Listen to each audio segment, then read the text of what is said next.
Nagdeklara na ng state of calamity sa Naga City, Camarines Sur dahil sa malawakang pagbaha. May report si James Agustin. Isang bahayang inanod sa Labo River sa Camarines Norte. Wala namang nasaktan dahil walang tao sa bahay. Isinailalim na sa state of calamity ang Naga City, Camarines Sur dahil sa malawakang pagbaha. Nagulat nga po kami kasi po ilan baha naman po dito, hindi naman katulad dati. Ngayon po talagang napakabilis po talaga. Ayon sa lokal na pamahalaan, ngayon lang nila ulit naranasan ng ganitong kalalang pagbaha sa nakalipas sa 3 dekada. Kasabay pa noon yung high tide kasi meron tayong ilog, yung Bicol River.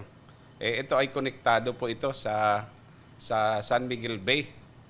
At may panahon po na mataas yung level ng tubig. Kinumpirma ng LDRMO na 2 na ang nasawi dahil sa bagyo. Isang lalaking na kuryente at isang 9 na buwang sanggol na babae. Sa bayan ng Milaor, abot dibdib na ang tubig. Bangka muna ang ginagamit ng ilang residente. Binulabog naman na rumaragas ang baha at malakas na hangin ang bayan ng Pio Duran sa Albay. Inilikas na ang ilan para sa kanilang kaligtasan. Wala nang ulan pero hanggang bewang pa rin ng tubig sa Lopez, Quezon.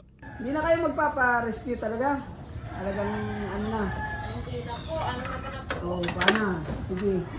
Pag ano na, saka malaki na yung ano, saka sila nagpapa-rescue. Saka malalim na, doon naman po kami nahihirapan na. At gawa ng rescue na. Maraming bangka naman ang nawasak sa bayan ng Alabat.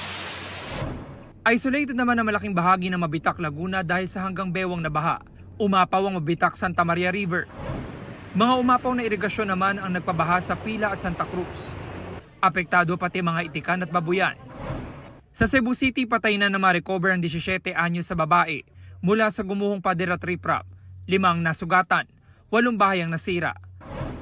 2 naman ang nasawi habang 4 ang nasugatan sa landslide sa Biri, Northern Samar. Ayon sa Office of the Civil Defense Eastern Visayas, halos 20,000 ang apektado ng pagbaha at pagguho ng lupa sa buong rehiyon. James Agustin, nagbabalita para sa GMA Integrated News.